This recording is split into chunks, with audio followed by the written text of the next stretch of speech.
जय जिनेन्द्र। आज हम श्रेणिक चरित्र का पार्ट 12 चालू कर रहे। मंगलम भगवान वीरो मंगलम गौतमो गणी मंगलम कुंद कुंदाद्यो जैन धर्मोस्तु मंगलम सर्वमंगल मांगल्यम सर्वकल्याणकारकम प्रधानम सर्वधर्मानम जैनम जयतु शासनम। आज षष्ठ अध्याय 6 चैप्टर से चालू कर रहे हैं। इसके पहले हमने पढ़ा था कि राजा श्रेणिक वापस अपनी नगर में आए हैं और उनका राज्याभिषेक हो गया है और वापस पूरे नगर में सुख शांति वापस आ गई है। षष्ठ अध्याय।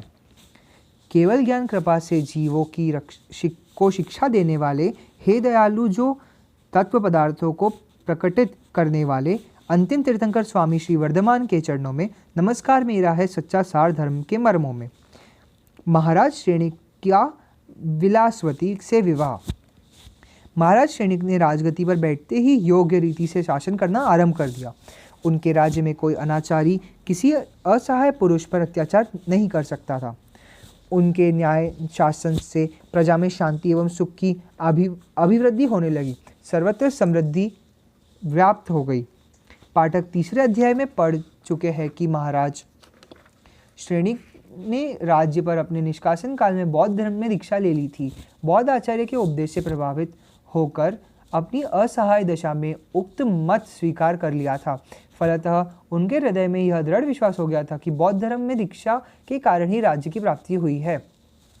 एक दिन राज दरबार में जब वे सिंहासन पर बैठकर राज कार्य कर रहे थे, तब जम्बू कुमार नामक एक तेजस्वी विद्याधर, जिसके तेज से समग्र दिशाएं प्रकाशित हो रही थी, आया। वह महाराज श्रेणिक को नमस्कार कर कहने लगा, हे महाराज, इस जम्बूद्वीप की दक्षिण दिशा में केरला नामक एक प्रदेश है। वहाँ मृगांक नामक राजा राज्य करता है। वे समस्त विद्याधरों का अधिपति है। उनकी अत्यंत रूपवती रानी का नाम मालती लता है। वह समस्त रानियों में पट महिषी है। उसके उत्तम गुणों का कारण सब उससे प्रसन्न रहा करते हैं। राजा मृगांक की उससे एक रूपवती कन्या है, जिसका नाम विलासवती है। एक दिन राजा मृगांक ने अपनी कन्या के योग्य वय देखकर मन में विचार किया कि अब उसका विवाह कर देना चाहिए। अतः उसके उपयुक्त वर की चिंता में परेशान होकर उन्होंने एक दिन किसी दिगंबर मुनि के निकट विनम्र शब्दों में प्रार्थना की, हे भगवान, आप त्रिकालदर्शी है, भूत वर्तमान एवं भविष्य काल की समस्त घटनाओं के ज्ञाता है।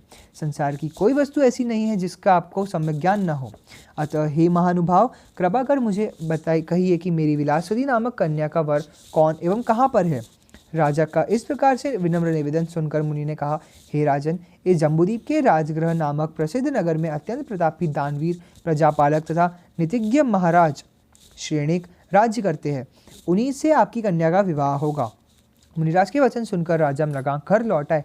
उसी दिन से आपके साथ अपनी कन्या का विवाह कर देने के दृढ़ संकल्प उन्होंने कर लिया है।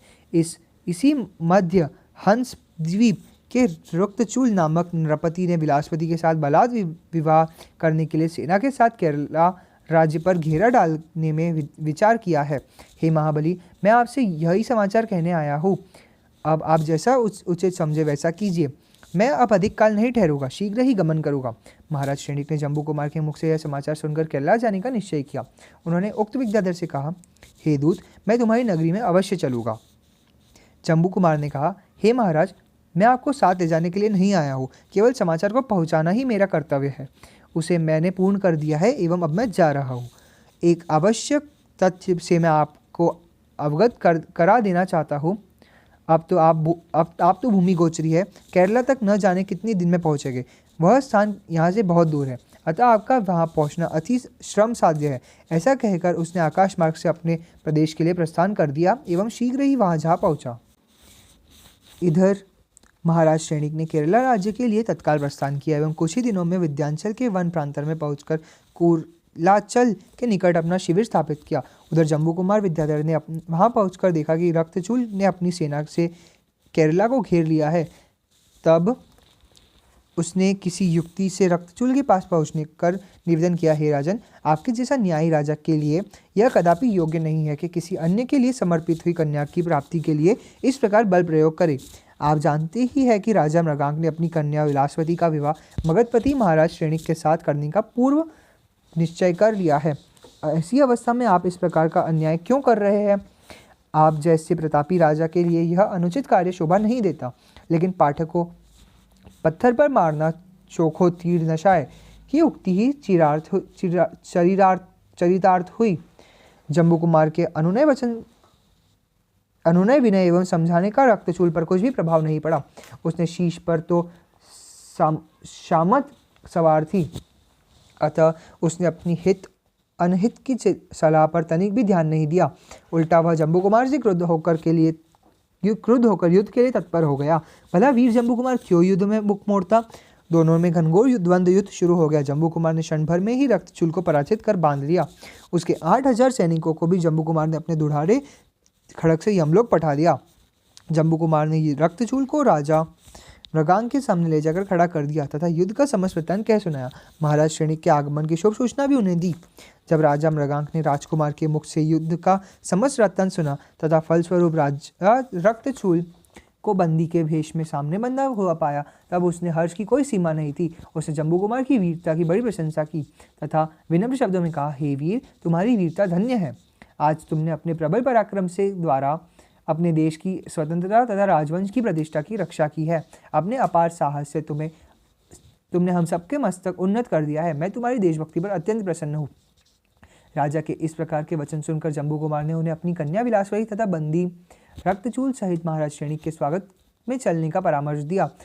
राजा मृगांक ने बंदी राजा रक्तचूल तथा अपनी कन्या विलासवती एवं कुछ सेना के साथ 500 विमानों द्वारा प्रस्थान किया।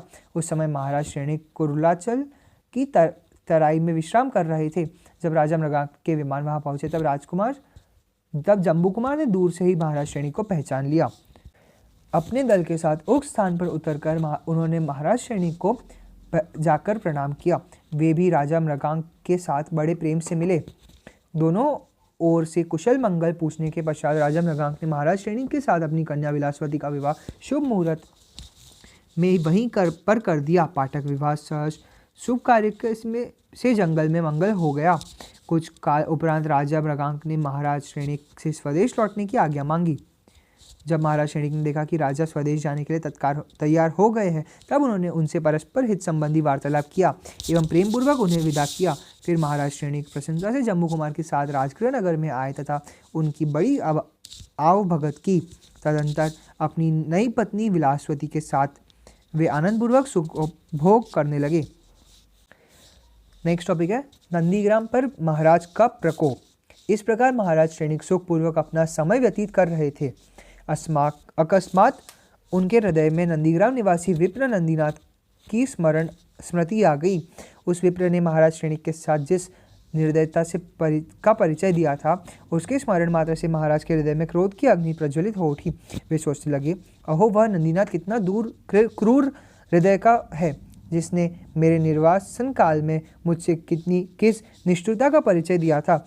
मेरे विनय युक्त वचनों के ऊपर उसने रंज मात्र भी ध्यान नहीं दिया। मैंने बारंबार प्रार्थना की कर उससे भोजन की याचना की थी, परंतु उसने मुझे भोजन देने में से अस्वीकार कर दिया था एवं कठोर वचनों द्वारा मेरा तिरस्कार किया था। तब शेष सामान्य प्रजा के साथ वह कब शिष्टता का बर्ताव करेगा? राज्य की ओर से दान देने के लिए जो सामग्री दी जाती है, वह उसे स्वयं खा जाता है, पर किसी अन्य को नहीं देता। तब वह ग्राम वहाँ के ब्राह्मणों से छीन लेना चाहिए। ब्राह्मणों को उस ग्राम में शीघ्र निकाल देना चाहिए, जिससे वे भी समझ जाए कि राजपुरुषों को अपमान का कैसा फल मिलता है।